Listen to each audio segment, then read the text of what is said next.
Assalamu alaikum. I get this question at least 5 times a day. When I hop on calls with students, when I hop on calls with people, brothers in the community that are trying to improve their outreach and trying to make more money online, I always get this question, well, Fedi, my outreach is just not working. What do I do? And I can never give just a direct answer of do this, do that.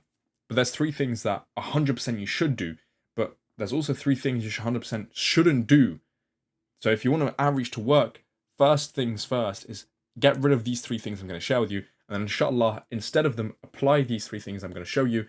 And I guarantee you'll get your outreach to work. How do I know? Well, alhamdulillah, when I had SMA, I went into 3 different niches, made them work as the best I could. The last niche I was in, which was dentistry, worked amazingly. My business partner, me and Mohammed, are making around 30k with our agency. That's doing very, very well in the kind of coaches and consultants niche, alhamdulillah. But I've also seen people, my students, with hundreds of niches in total, working with them and helping them kind of tweak little things and make sure things work. And I've made outreach videos before. I've made them. I know what I'm talking about when it comes to outreach. I've done, I think, anyway, I'm not here to just give you loads and loads of proof because you might not believe me and that's fine. But I've done over 30,000 pieces of outreach when it comes to just DMs. Literally just DMs. I've done over 20,000 cold calls, etc., etc. So when people say, Fedi, my outreach is not working, what do I do? I have hundreds of thoughts in my mind that I've been able to compile it into this. So by the end of the video, you're going to know exactly how to make your outreach work. So the things to avoid. These are the most important things in my opinion. Because once you avoid these things, your outreach itself is going to become a lot better automatically. There's 3 things to avoid, Akhi. Number 1 is avoid generic language. Now, what is generic language? Generic language is language that you understand, but that your prospects don't. If you use generic language, that might be, I can get you more meetings.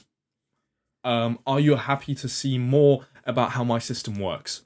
This is incredibly generic. There's nothing specific about it. What you want to do is use incredibly specific language about what problem you solve, who this problem you solve is for, and what you help them achieve. So I'll repeat that. The thing you want to be talking about instead is specific language on who, what, and how. That's how you use your specific language. You have to describe who, what, and how. Who do you help specifically? If you just say, we just help course creators. Well, what sort of course creators? Are they high ticket? Are they low ticket course creators? Are they course creators in the money making niche, or are they course creators in another niche? The more specific you can be, the more they'll think it's tailored to them. And then the what. What do you help them do? We just help them sign more clients. What do you mean you help them sign more clients? Obviously, you're going to help them sign more clients. You bloody hope they can help them sign more clients, right? You might not. By the way, your deliverable might not actually be helping them sign more clients. It might be AI automations. It might be different stuff like that, but you get the point. But still, you want to be specific. How many clients? How many clients? By when? Right? What are you going to help them achieve? Be specific on what you help them achieve, and then be specific on how you help them achieve that. You don't have to tell them your whole system. Don't say, my system. Just be like, we help you achieve this on a pay on results basis. That basically answers the how do you achieve this. Because the first question they're going to have in mind is, do they do this with Facebook ads? Do they come in and do our outbound for us? Do they do this? Do they do that? Just say, we help you achieve X. That's it. We help you achieve X. But you're incredibly specific on what that X is and how you help them achieve it. So the opposite of avoid is, let's just say, do. This is what you want to do. Okay. So instead, you want to use specific language. Now, something else you want to avoid, Akhi, and this is, I see this so much. I see this so much. So first one is generic language, right? This one, in my opinion, is even worse than generic language. Text. Why are you sending texts in 2024? And I'm talking specifically on DM outreach, right? Like if you're email outreach, then obviously you don't have to send a loom inside it, because it still works really well. By the way, email outreach still works amazingly well. But when you're sending DM outreach, do not send a text. Do not just send a text. Do you know, every time I see a text on DM outreach, I just don't open it. I just don't even bother. Because I know this person has, 1, not gone through good enough courses and programs. Number 2, this person is just lazy. Because I know for a fact that they could just be using an automation to do this. And I just, from my mind, I have so many biases towards not opening a text that your prospects probably have as well. I just don't open them. So what do you want to do? And this one's incredibly specific and simple, right? What do you want to do? Instead of a text, voice note / video. Send them a personalized voice note / video. Instead of like literally what you have on text, if you just said it on a voice note, you'd have the same, like you'd have 10 times the success. I kid you not. The only times I've done DM that I found that works is with a voice note or a video. And I came into this company This was 6 months ago. I worked with them for a little bit. We tried out the text and we tried out the voice note. The text, we got around a 2% appointment booking rate. With the video, we got 15%. 15% appointment booking rate. In every 100 messages, we booked 15 meetings, which is absolutely crazy. And this is for like a big B2B company. This isn't for like B2C, where it could probably be even higher, but I don't assume you're working B2C anyways, Habibi. But with B2B, they love the personalized aspect. They love it. They absolutely adore it. And by you not using it, you're holding yourself back. But Fedi, what about my accent? أنا نحكي بالعربي أخي الأكسنت بتاعي مش كويس. Habibi, I don't care about your accent, right? Understand this. I've studied the English language for 2 years in school, at a very high level. And when we were looking at it, we were basically looking at what sort of things do people react to when they hear someone. Like, how do they have a bias? How do they judge people based on how they speak? We found that accent plays a big role. But then when we went deeper into the accent aspect, it wasn't the actual accent that they didn't like. It was, in fact, the way that people spoke that they didn't like. So, for example, the Liverpoolian accent in England, right? When they speak like this, I'm scouse, mate. Like, what are you saying, G? Like, that accent is one of the worst accents in the UK. Synonymously, everybody will say, they'll say, horrible accent, right? However, what they found is the thing that they didn't like about the Scouse accent was simply the words or the way people spoke rather than the actual accent itself. So, no matter what your accent is, just speak slower, try and use good words, good vocabulary, and just, again, this is basically me saying speak slower.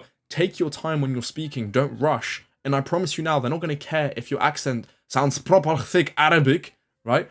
Or if it's an Eastern European accent, or if it's an accent from North Africa, whatever it is, it does not matter, Habibi, right? Indian accent, whatever it is, right?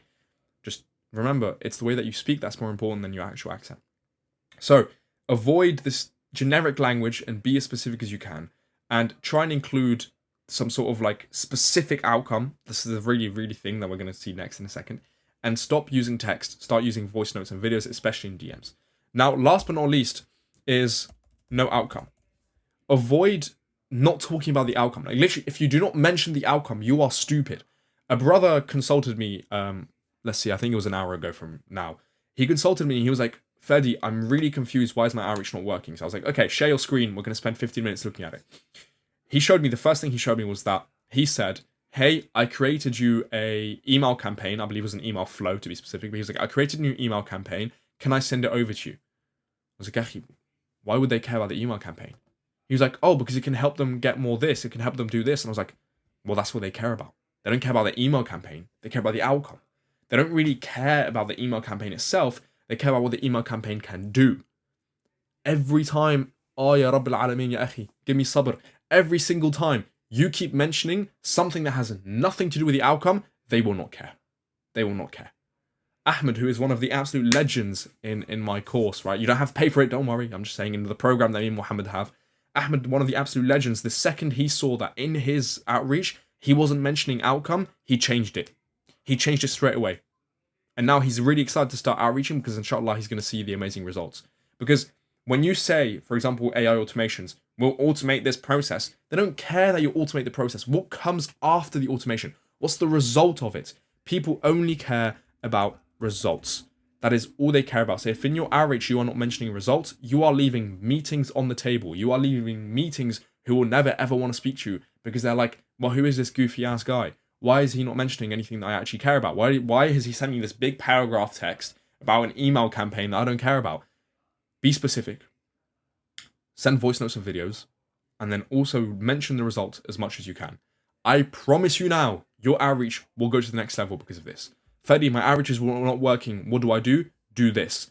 And actually, do you know what? I want to go even deeper into this, Akhi. I want to give you as much value as possible. So something else I want you to understand about the outreach, and I've spoken about this before in other videos, is your outreach actually works as a funnel. So you have the high funnel, the high part of the funnel, and then the middle, and then the low part of the funnel. And obviously, it can go a bit deeper than this. This is just me giving you an example, okay? So we're going to use DMs as an example for this. So even if you do emails, it's basically the same. It's going to be open rate. If you do cold calls, it's going to be do pickup rate and stuff like that. So at the very top of the funnel, you're going to have how many people see the thing. How many people actually see the message. You can go even higher than this, by the way. You can look at how many people accept your friend request on Facebook or on LinkedIn. How many people kind of accept your friend request on, what's it called again, the platform? Instagram. That's it. So how many people, first of all, we don't want to go that high, I'm just saying for this example, how many people actually see the thing? The amount of people that see the thing is incredibly important, because you're going to see, if people don't see the thing that you're messaging them, that's two things. One, it's the text. Two, it's your profile. That's why people won't open your message. It's your profile and your text. Like, you're either not standing out enough, or your profile just looks stupid and there's no reason they reply to you. Okay. So next part is how many people reply to the message. Once you see how many people reply to the message, this is where you start gauging the message itself. This is where you start looking at the message, whether or not it works or it doesn't work. So if you've sent 100 messages and nobody replied, first of all, look at how many people have actually seen it. And let's just say, for the sake of example, let's just say 10 people saw it. 10 people saw the message. If 10 people saw the message, you best hope that at least 2 people reply. Right? So you sent 100 messages, 10 people saw it, 2 people replied. You might say, well, actually, 2 people replied, that's not bad. Yeah, that's not bad at all, but actually, only 10% of the people actually saw the message. That's terrible. What you should be aiming for is 60 to 80% of people seeing the message. And we should be aiming for, with the things I teach you. And by the way, just as a quick disclaimer, if you don't actually know how to do DM outreach, go watch my full masterclass on DM outreach. I'll put it in the description and I'll link it at the end of the video. Go bloody watch it, right? Because I'll show you exactly, like, it's literally a 40-minute long video, A to Z, how to sign your first 15 clients with this DM outreach method. So you want to have at least like a 10 to 20% positive reply rate. And from the positive reply rate, you'd best hope at least 3% of people are booking the meeting. But let's say in this case, you've got 0, right? But you best hope 3% of people are booking the meeting. So this is ABR, appointment booking rate. So as you can see from here, this is the funnel you should be caring about. This is what you should be looking at. If your outreach messages are not working, right? Fedi, my outreach is not working. What do I do? Avoid these things and do these things. But once you start doing these things, then you can go a bit higher, right? And if people aren't replying to your message, by the way, it's going to be the offer and it's going to be the messaging, like how you say the outreach message itself, right? And then if people aren't booking, then it's 100% the offer usually. It will most likely just be the offer that they don't think the offer is that interesting. So as you can see from this, you now know how to diagnose the issues with your outreach. And now that you know how to diagnose the issues with your outreach, you can go out and actually start making money and start booking meetings. Like, outreach does not have to be complicated. A lot of the time, if the outreach is not working, the issue is either you or the business, but most likely it's just you, because the business reflects you at the beginning. You don't have any team members or anything like that. You are the business. So, oh crap, I need to charge my phone in a second. But I hope that makes sense, Zaki. Like, the most important thing you need to be doing is avoiding these things. Once you avoid them and you just do the things I said to do instead, you'll be making, you'll just be booking a lot more meetings, inshallah. So, Habibi, don't forget to make dua for your success. Inshallah, I hope Allah helps you succeed, ya akhi.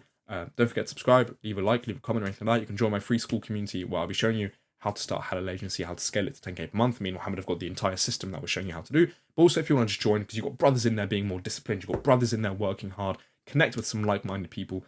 And in the meantime, watch the video about the complete masterclass on outreach with DMs. So inshallah, I'll see you soon. Assalamu alaikum.